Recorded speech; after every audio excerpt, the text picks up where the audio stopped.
Warning: the following show contains intelligent thoughts, well-formulated ideas, and occasional pointless banter.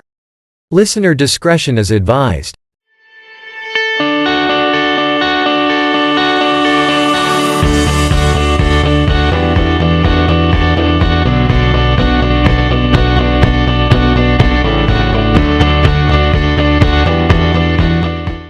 Hello everyone and welcome to Hashing Out the Details. I am your host, D.L. Williams. Today is May 23rd of 2024. Before I get into anything, I want to apologize for the horrible length of time since my last episode. It's been a terribly busy and somewhat sidetracky kind of the last 6 weeks. I haven't been able to dedicate the time needed to the research to give you a quality show. However, we are here today and we got some interesting things to talk about. So let's get started. Just sit right back and you'll hear a tale of a fateful trip that started from... We're going to start out today with an interesting story coming out of the state of Oregon, where it appears that in excess of 13 counties, roughly 200 miles worth of the far eastern section of the state, have begun the process of secession from the state of Oregon in an attempt to join up with its far more conservative neighbor, Idaho. The group leading the secession efforts is called Greater Idaho, and essentially what's going on here is that there is a massive divide culturally between the western liberal-leaning larger cities of Oregon, like Seattle, etc., and the western rural and farming areas. So in an attempt to protect their cultural identity and, in some ways, their moral compass, the rural and conservative sector of Oregon has begun through several election efforts, begun amassing approvals on a county-by-county basis to implement a plan of conjointure with the state of Idaho. Now, I can be honest with you and say that we see this rural versus larger city divide becoming deeper and more entrenched across the country. I can say in my own state of Pennsylvania, there is a huge divide between the areas of Pittsburgh and Philadelphia and essentially the entire rest of the state. When you look at a demographic map, you have blue in Pittsburgh, blue in Philadelphia, and some of its surrounding counties, and the entire rest of the state is red.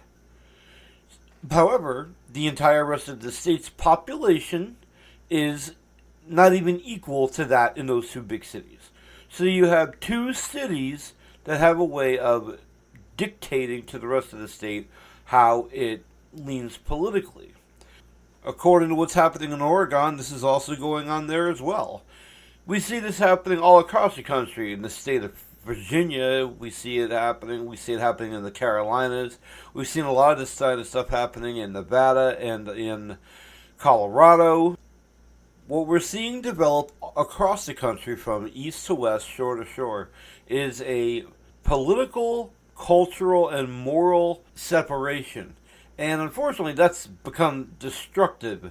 And as we're seeing in the case of Oregon, we have a population that is, due to their own moral and sociological leanings, incapable of living in good conscience under the authority of the political powers that be of their state. And make no mistake, this is a drastic effort. Redefining state borders is not to be taken lightly, and it's not something that happens very often.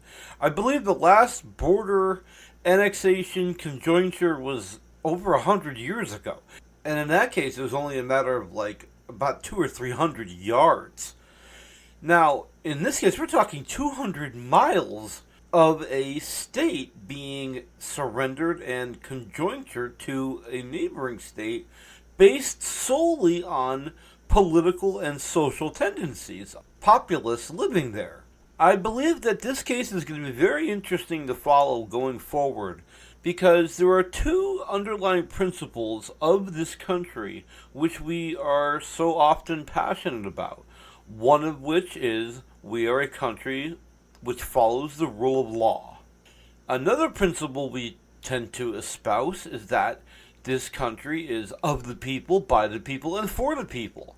Therefore, if the laws that are written don't accommodate a population's will, which principle wins out?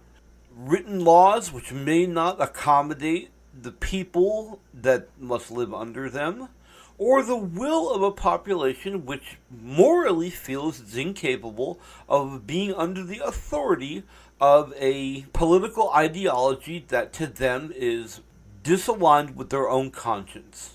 I really expect this to be a very interesting story, and probably one that's going to get a lot more attention as it moves forward towards some kind of resolution.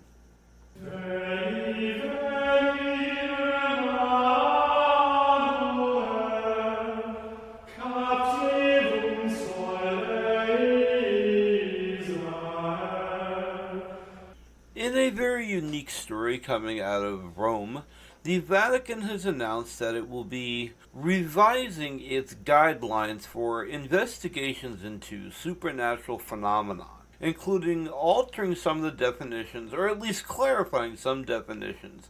So one particular I thought was interesting was the word apparition in Vatican documents will be specifically used to refer to an appearance by a spiritual supernatural visitor.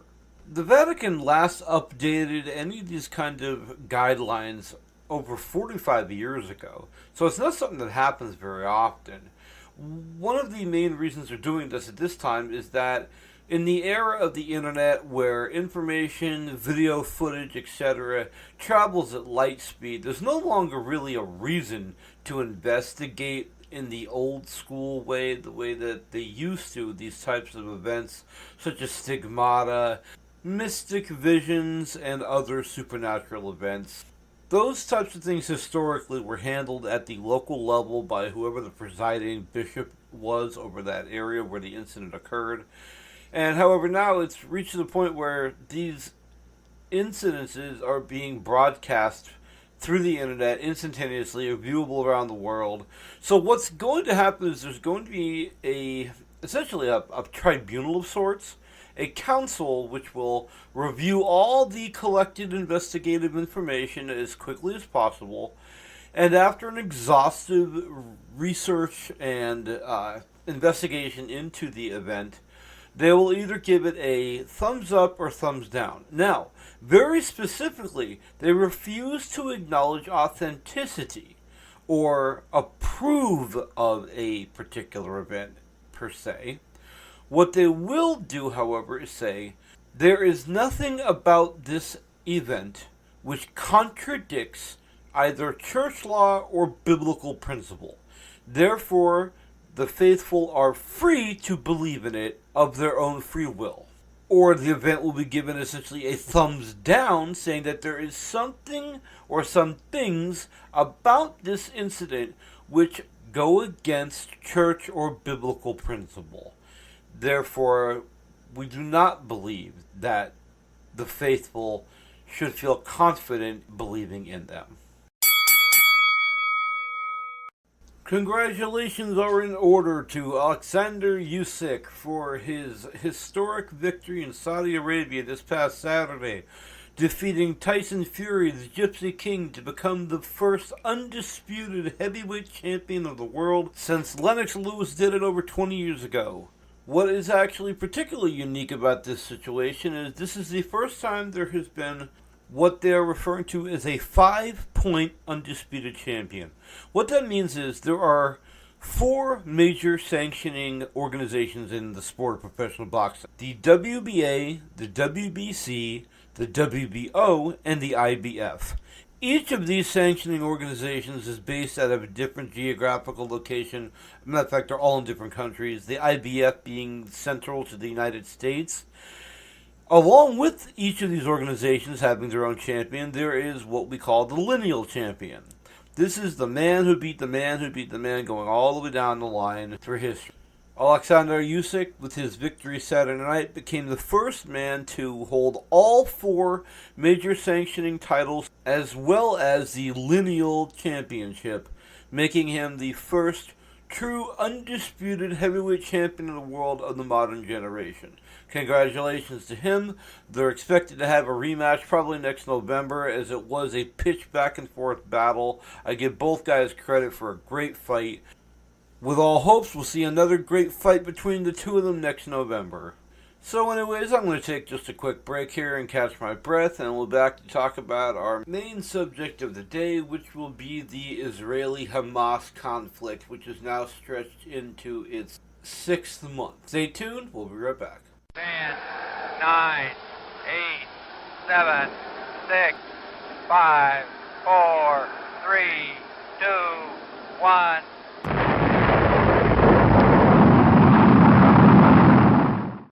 For all of you out there who have not just recently returned from the quantum realm, you're all well aware that last November a war erupted between Hamas and Israel. For those of you who were trapped in the quantum realm and recently returned, welcome back. And for both groups of you, let me get you up to speed, because a lot of people don't even really understand the depth and the complexity to this conflict, and why they can't just hash out all their problems. The good news is today you can all count your lucky stars, because I'm going to give you a crash course in the Israeli-Palestinian conflict. We're going to take you right back to how it all started and bring you forward right to today. I hope you got your listening ears open, because here we go. Our story begins approximately 400 years ago as the Middle East, and a certain section in particular known as Ottoman Syria, the southern sector of which includes the modern-day areas of Palestine and Israel, was under the control of the Ottoman Empire, which extended through large swaths of Eastern Europe, down through the Middle East and into Africa, as a matter of fact. Now, for that 400 years, it was under the control of the Ottoman Empire, and for the most part, the Jewish population of the world had been scattered after the Roman destruction of Jerusalem in approximately 80 to 81 AD. The population dispersed across the world.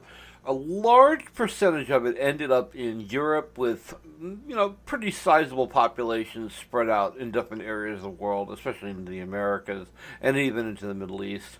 Meanwhile, the area previously referred to as Israel and later renamed by the Arabs as Palestine became populated primarily by Arabs, Muslim Arabs in particular, as the Turkish Ottoman Empire was a predominantly Muslim empire. So, as time progressed, that's who moved in. They established lives there. Now, what was interesting was that the land, predominantly under Ottoman rule, was property of the emperor of the empire, of the king of the empire of, Turkey. So the people who lived there essentially rented their farmland, or they were Bedouin traders. What occurred as time progressed was that, they established many generations renting and farming the same land, so that it became a generational home to them. In many ways it became their adopted generational homeland. They were wanderers. Their ancestors established businesses and lives there, and it became a family, ancestral, generational turnover land to them. So that went on for several hundred years.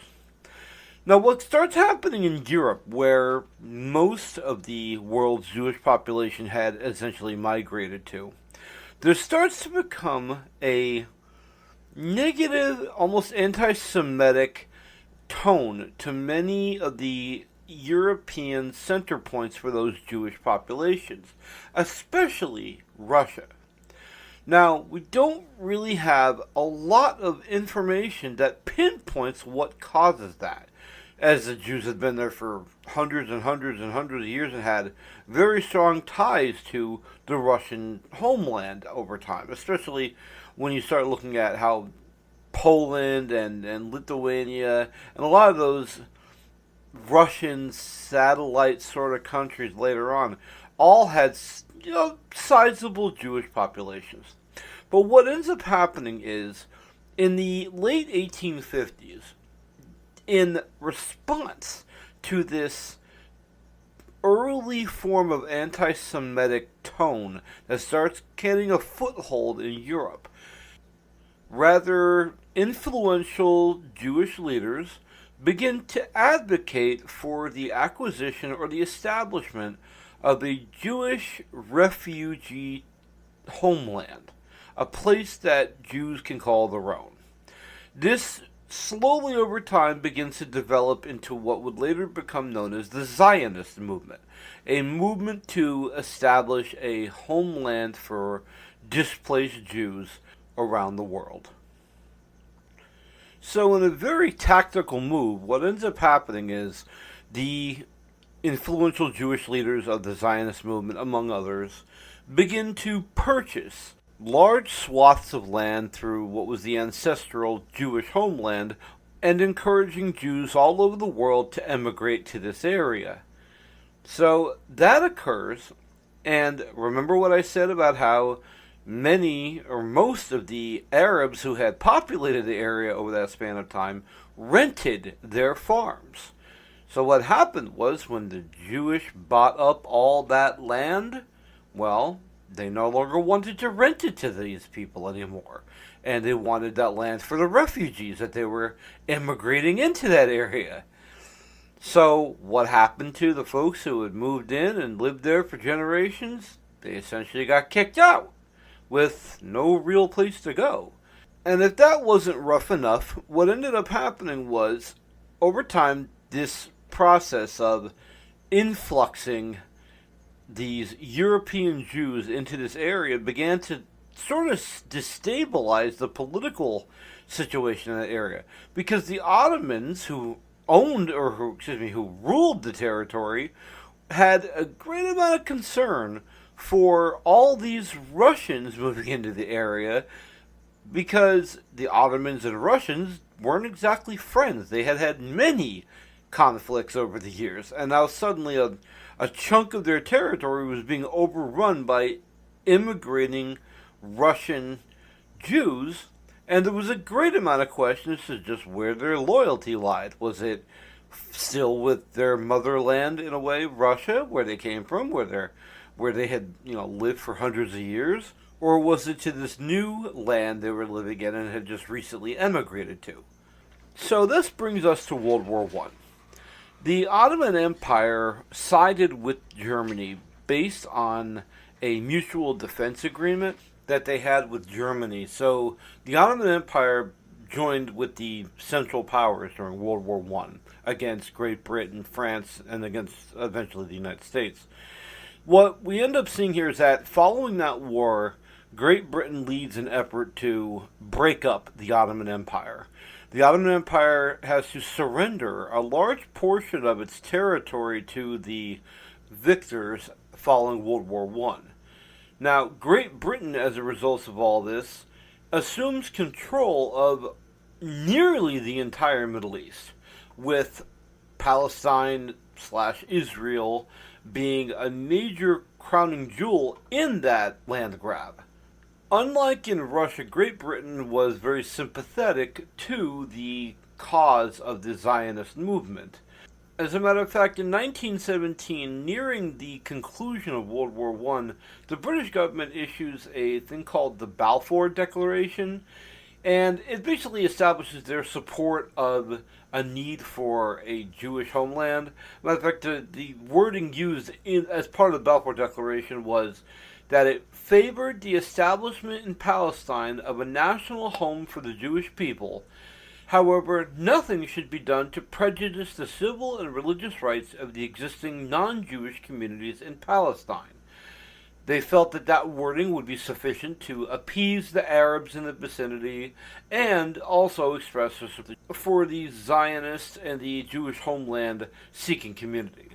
Now, following the conclusion of World War I, there was a meeting in 1920 of the Allied Security Council where they divvied up, essentially, the former Ottoman Empire assets, especially in the Middle East, and the British government was allocated the areas that constitute present-day Israel, Jordan, the West Bank, the Gaza Strip, and it endorsed what they had said earlier in the Balfour Declaration. This is the first time that historically we start to see a multinational proponents for a Jewish homeland to be established somewhere in that Middle East Palestinian area.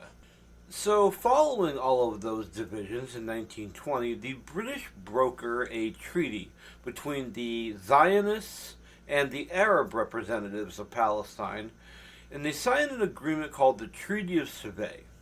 Now, included in that treaty are terms which mandate the formation of a Palestinian country and the beginnings of a framework for a Jewish state. So both sides leave the table in 1922 believing that they've just been mandated their own countries. Everybody's happy. The Jews are going to get a homeland, and the Palestinians are going to have their own self-determining state. Unfortunately, over the course of the next 20 years, the entire Middle Eastern area, known as at that time as Transjordan, the areas that were essentially handed off to Great Britain, fall into terrible political turmoil. Great Britain's got their hands full trying to keep people from going to war left and right. They never get to actually implement the treaty that was signed. As time goes on, the Arab population, aka the Palestinians, begin to become very irritated and very nationalistic. In response to this, the Jewish population begins to become more militant and more nationalistic and prone to a combative nature with each other. It starts to get hot. That's simple. It starts to get heated between the two of them. We start seeing small riots. We start seeing attacks on villages back and forth. And tensions are building. Tensions are definitely building by this point. So we're leading into the time period of World War II. 20 years have gone by since the treaty. Nothing has happened to establish any of the things that were promised to, or at least alluded to both sides. And both sides are getting impatient. Both sides are getting frustrated. And then the Nazis happen. What happens in Europe, of course, as we all know, is the Jewish population goes under assault led by the Nazis. And in a classic case of the enemy of my enemy is my friend, the Nazis and Palestinians begin to support and work together against the Jewish population in the Middle East. Now, of course, this only adds more fuel to the fire of an already smoldering situation. Now, the British are doing their best. In 1937, the Woodhead Commission presents a two-state solution to the problem. One Arab state, in other words, Palestinian, one Jewish one. However, as that was the exact solution presented 20 years earlier, neither side had any particular reason to be confident in Great Britain's capability of implementing this. And on top of it all, the Palestinians being courted and aided by the Nazis most certainly didn't endear them to the British government.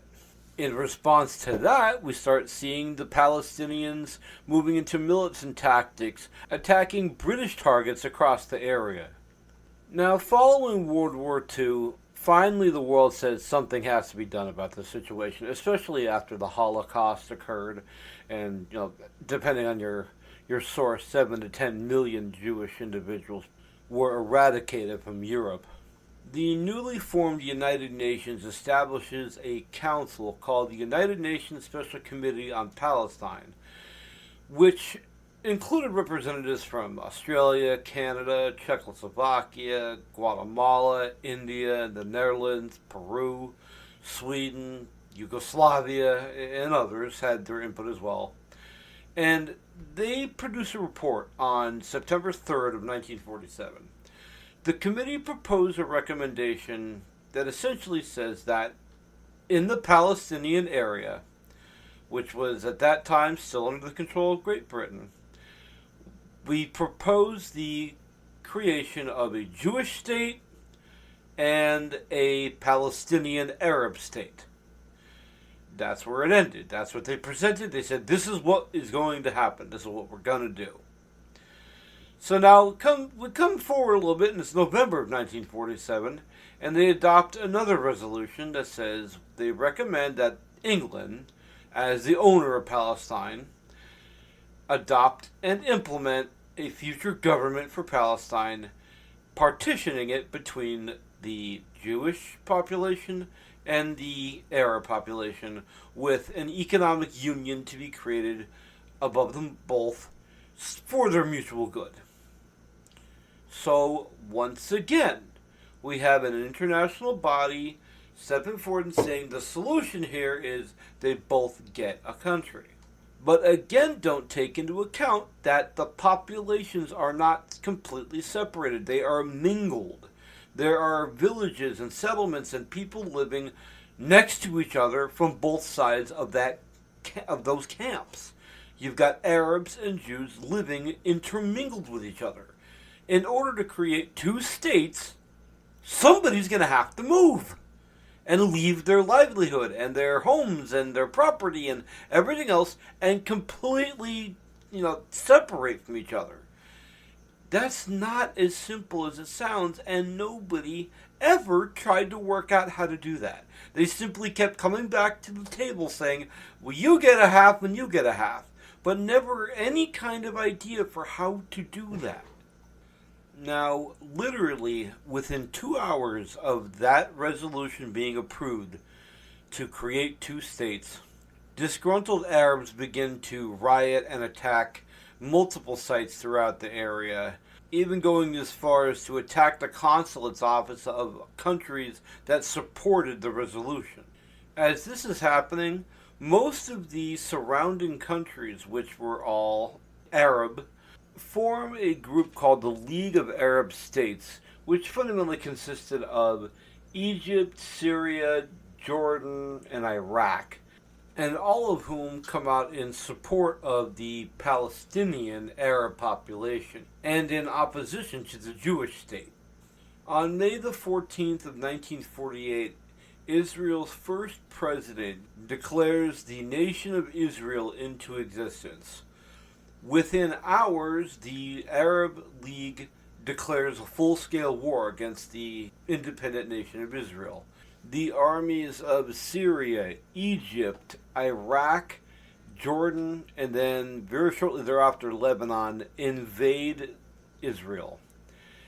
In a matter of a couple of days, the Arab nations give a report to the UN Security Council, which basically declares their action a police action, that their military objective is to prevent injury and bloodshed to the Palestinian people and to establish a Palestinian Arab government in the vicinity. What ends up occurring here is that in the end, Israel not only turns back the invasion, the victory is very sound. They utterly reject the invasion, and it goes very poorly for the Arab League. However, Israel, in victory, expands its borders to claim lands that were originally partitioned for the Palestinian state and claims them as now part of theirs in victory. So not only now does the nation of Israel control the land it was partitioned, it also now has expanded to claim even more land. What happens next will be a decision which will be debated for probably the next 500 years.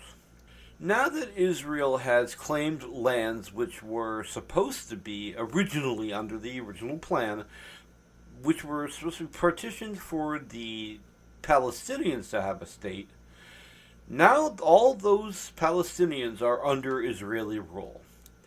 And Israel begins to withdraw or suspend their citizenship, depriving them of the right to property, to businesses, etc. This situation and this decision creates upwards of 700,000 to 1 million displaced Palestinians. Now, for the last 73 years, we have called these people the Palestinian refugees.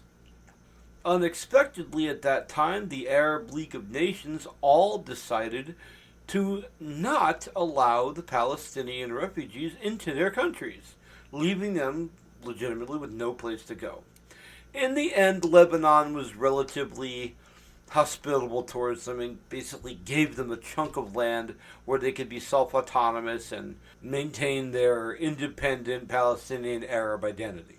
In another tit-for-tat kind of moment, the Middle Eastern Arab League countries began to pressure and expel Jews from their countries, forcing them to relocate, most of them to Israel. Also, the violence and the paramilitary and terroristic style fighting started increasing during this time period. We start seeing paramilitary organizations, mostly Palestinian, starting to form at this time between 1950 and 1965. A lot of it was supported by the governments of Jordan and Egypt, and you start seeing Egypt actually very prominently supporting what we would now in 2024 refer to as terror organizations, pro-Palestinian, pro-Arab, paramilitary terrorist organizations, what we would call them nowadays. Back then they simply called them the Palestinian Resistance. And they were almost entirely funded, promoted, and supported by the Arab League countries, mainly Egypt, Lebanon, and Syria. This whole thing comes to a head in 1967 when the Arab League countries start positioning increasing amounts of troops around the Israeli borders in a threatening posture. Israel responds by launching a massive preemptive strike against Egypt and its neighboring countries. In 6 days, in fact, it's actually called the 6-Day War, Israel is able to defeat the militaries of all the Arab League nations, and in doing so, claims land from Egypt and Jordan, which leaves them in full control of the entire original mandate area that Great Britain and the United Nations had established for a Jewish and a Palestinian state. Israel now rules it all. So what we have now following the 6-Day War is a now entrenched, polarizing, and dichotic opposing perspective here. Israel, from its perspective, says they and their allies keep threatening and attacking us and our people. Therefore, for our own security and the security of our people, we have no choice but to take away their ability to wage war by taking control of the land that they're using to attack us from. On the other side of the coin, we have the Palestinian movement stating, for in excess of 60 years, we have been promised a state of our own, and it keeps getting put to the back burner, it keeps getting put off, and we've seen them get their own state, and nothing's happened for us. Now we have approaching 1 million refugees who are currently staying in a foreign land by the graces of that government. What we want is an entitlement to a home of our own, which was taken from us by these foreigners a generation ago. This is truly a situation where good is a point of view, where right and wrong are matters of perspective, because you can see both sides' argument here. Both sides, from their perspective, have fully just arguments, and I honestly have to tell you, if you sat down and argued this case in front of a jury, you'd probably end up with about 100 consecutive hung juries. There's a reason why these problems have not been solved, and it's been over 100 years now. They haven't been able to find a equitable solution because both sides have what can be easily argued as a valid claim to the same place, and neither side is going to back down. So anyways, the Arab leaders, following their crushing defeat at the hands of the Israelis, gathered together in Sudan, in a city, its capital city called Khartoum, in August of 67. And what they end up doing is they come up with the 3 no's. It's a consensus declaration that, as far as the Arab countries of the world were concerned, in relation to Israel, there would be no recognition of Israel's right to exist, no peace with Israel, and no negotiations with the State of Israel. So what you see happen here is a line is drawn. A flat-out wall is put up by the Arab nations of the world, and it simply says, Israel has no right to exist. We are not going to talk to them. We're not going to acknowledge that they have a right or that they even exist. As far as we are concerned, the Palestinians are the one and only rightful heir to Palestine. And since they had stated there would be no negotiation with Israel, the only path forward to resolution would be ongoing armed conflict. And so then a new era comes into this conflict, and it's an era of terrorism instead of armies and legitimate wars being fought. What actually starts to happen is the PLO, the Palestinian Liberation Organization, which was the main military force and organization of the Palestinian movement, starts to have some problems with other Arab nations.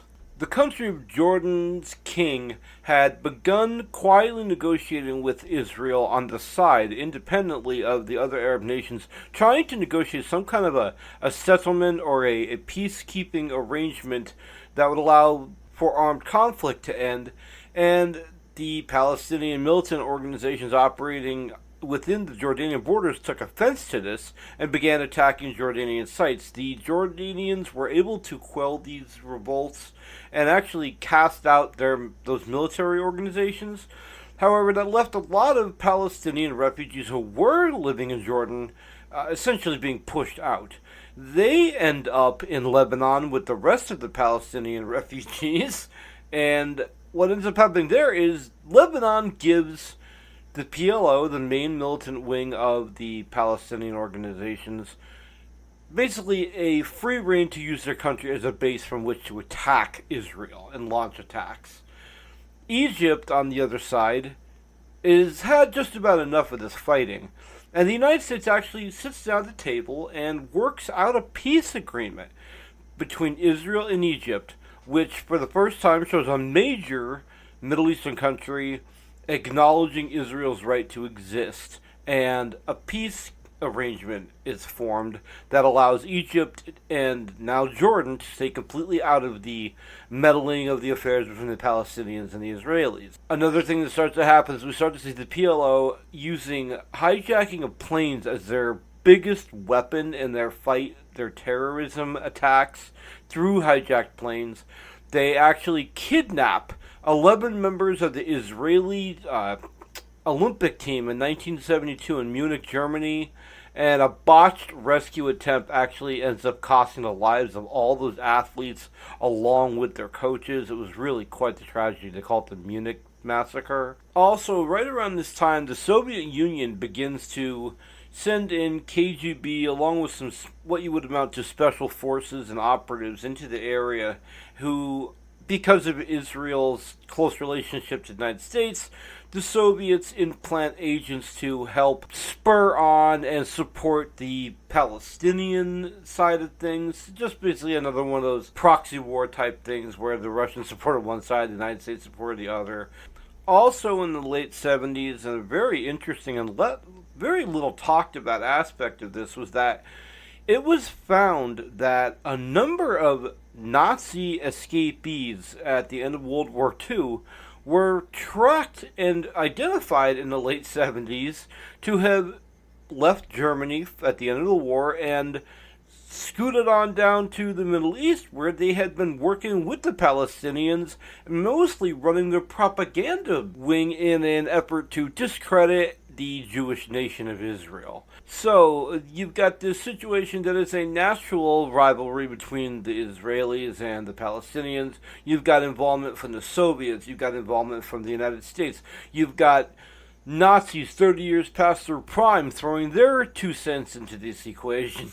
Toward the end of the 70s, Israel began using its special forces to infiltrate Palestinian militant organizations and assassinating their leaders. So this really turned into a guerrilla fight. Remember, we started with open, tanks and armies and warfare of that type between Arab countries. Now, as the Arab support for the PLO and the Palestinians begins to fracture, and in the second half of the 70s, we start seeing this whole thing turn into an ugly guerrilla, cloak and dagger kind of a war, which is just the worst possible for hoping to ever find some kind of a civilized resolution to the underlying dispute. This back and forth tit for tat terroristic guerrilla type fighting goes on with flare ups and calm downs over the next 10 or 15 years until the Iraqi invasion of Kuwait. Now, what happened there was actually quite interesting in that the PLO president Yasser Arafat comes out in direct support of Saddam Hussein's invasion, putting him at direct odds with pretty much the entire civilized world, especially the other Arab nations like Saudi Arabia and Jordan.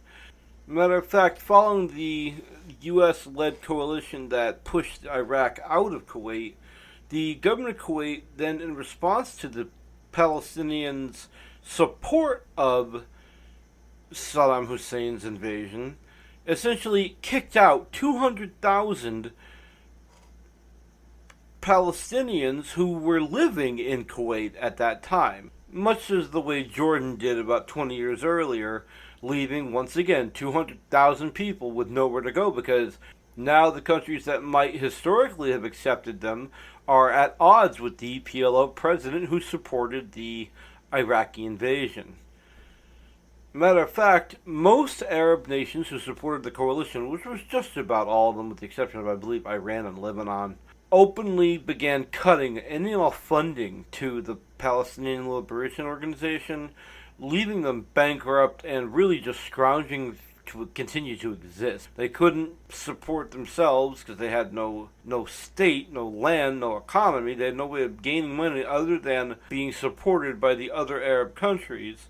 Seeing for the first time in quite some time a weak moment, a moment where the PLO and the Palestinian people were on the rope, shall we say, and in less of a condition to put up a real military fight, this seemed like it was the time to offer them a chance to sit down at the table and negotiate something. So following a series of brokered arrangements and meetings that went on actually quite secretly in Oslo, Norway, a council of international experts and leaders was able to help the two sides broker an agreement, which was signed in 1993 by both the president of Israel and Yasser Arafat, the president of the Palestinian Liberation Organization.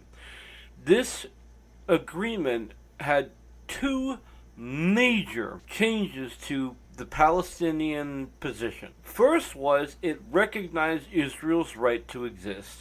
The second was that it denounced and swore off the use of terror tactics going forward. So in just 25 years, we had advanced from the three no's of no recognition, no negotiation, no peace, to peace talks, which included Israel's right to exist, and the end of the use of armed conflict to resolve the territorial dispute. It all goes to show you, my friends, that if you really want something done, you gotta hit people in the wallet. That's where real change happens. For all those decades when they had all those oil-producing Arab countries pumping their bank accounts full, they couldn't wait to fight. They were ready to throw missiles in every direction. Didn't matter who got hurt. Cut off their money supply, and all of a sudden, they turned to John Mayer. So over the next 7 or 8 years, what happens is they work out a series of agreements that is going to give a section of the West Bank and Gaza Strip to the Palestinians to rule essentially for themselves, but it'll still be part of Israel, but under autonomous governing by the Palestinians. In a lot of ways, very much reminiscent of how we have Indian reservations. There's land set aside where those people can live autonomously from essentially the rest of the country. And that's what was offered. That's what gets accepted over the course of these next, 7 or 8 years worth of negotiations and slowly piecing together a program under which the Palestinians would have a an area for themselves, a home. Okay. However, in the year 2000, there was supposed to be a final agreement signed in Camp David here in the United States, a conference that was brokered by the American government to put together the last piece of the peace puzzle. And Yasser Arafat, the president of the PLO, shot the whole thing down. He was offered actually more than what he was asking for. He was offered, I think, something like 95% of the West Bank. It might have been 73 to begin and 95 later. They were offered a Palestinian capital and essentially a piece of East Jerusalem that would be for them. Almost the entire Gaza Strip would have been given to them. Arafat rejects it, offers no counter offer of any type, simply leaves, and announces that they will be going back to fighting. It comes apart in a blink of an eye. Nobody saw it coming.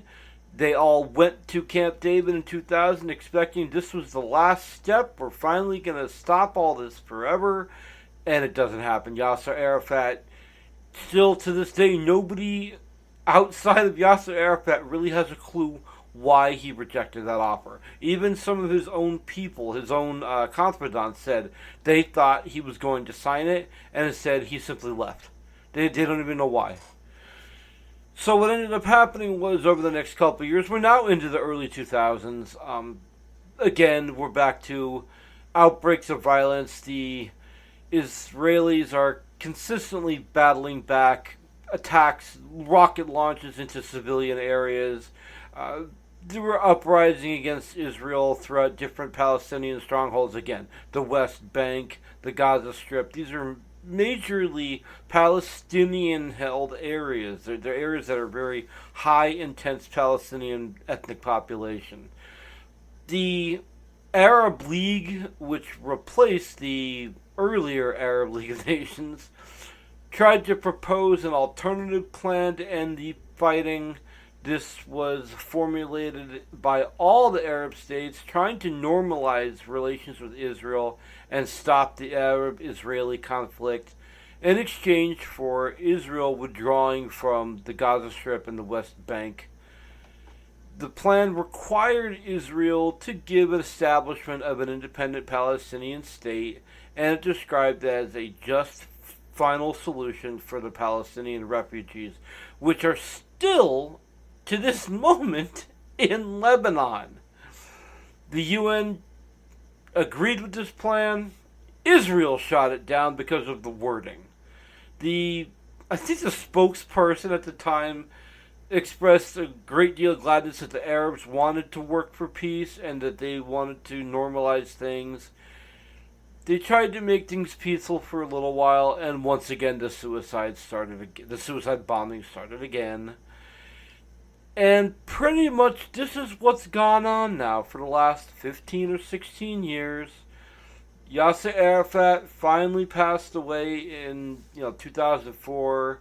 The PLO kind of hung around. Hamas, which is its military wing, still kept kind of almost operating independently, offering its own attacks and stuff without really needing to go to anybody for approval. They simply did it on their own. What was at one time a very organized Palestinian liberation movement had really de-evolved into a hodgepodge sketch of different competing groups who were trying to dictate which way the Palestinians were going to move forward. The problem was none of them had a consolidated power or authority over the other groups that were involved. So none of them could speak for everyone. As a matter of fact, in 2007, the two major political wings of the Palestinian Liberation Movement, Fatah and Hamas, went to war with each other, with Hamas kind of ending up as the de facto winner, although both sides are obviously still in existence. Hamas has really taken over as the primary and dominant force in the Palestinian liberation movement. Hamas's leadership and dominant rule has unfortunately led to an ongoing pattern of violence, flare-ups, and attacks, followed by ceasefires, followed by more attacks, followed by more ceasefires, back and forth, starting in roughly 2009 and finally culminating this past November with the assault they launched on Israel. I know that they said that there was a military operation Hamas launched in excess of 2,000 rockets into Israeli civilian populations. There were over 1,800 killed and 250 plus civilians and foreign workers were actually taken hostage and taken across the border before Israel's defense ministry and their military was able to turn the tide of the battle, returning fire and fighting back the Palestinian military forces. Now, in response to that attack, Israel created a blockade around the Palestinian settlement areas of Gaza and the West Bank in an effort to root out the Hamas leadership and military forces, which are essentially hiding in the civilian populated areas. The Israeli military has, in fact, enforced a very old fashioned style siege. They have eliminated most equipment, most supplies, fuel, food, even some medicinal supplies. A lot of countries have tried to broker humanitarian arrangements to allow food and supplies to be brought in, especially medicinal and hospital supplies to be brought in to help the people, the civilians living in those areas. It's been very sketchy what's been allowed through, what isn't, mostly because Hamas has a history of taking humanitarian aid for its own forces instead of dispersing it amongst the civilian population. The unfortunate and tragic suffering of the civilians in these areas has led to a lot of political support for the Palestinian people being spread across the world. We've seen protests, both peaceful and destructive, in countries all around the world, including in the United States, with unfortunately no realistic resolution foreseeable in the near-term future. And so there you have it, my friends, the history of the Palestinian-Israeli conflict in about 30 minutes, give or take. I hope this was informative to you. I hope you can use what we talked about here and formulate your own opinions. I'm a firm believer in allowing everybody to draw their own conclusions from the facts that are presented to them. I'm simply here to act as a fact presenter. If I have anything to say, it's that this is, again, a terribly two-sided coin. Both sides have very valid and very understandable points of contention to argue from. I don't think either side is going to end up getting what they truly, totally want in all this in the end. If there ever is an end, I do pray, of course, that there is, that somehow, some way, cooler heads and reasonable hearts will prevail in the end. And on that note, I think that's just about all the time we have for today's episode. I hope you've all picked up a few facts that you can share with your friends and make yourself sound smarter. I do believe that's what life's all about. Picking up a few nuggets of truth, knowledge, or wisdom every single day so that tomorrow you're just a little bit smarter than you were today. I hope you all have a great week. This has been your host, D.L. Williams, on Hashing Out the Details, and we'll talk to you soon.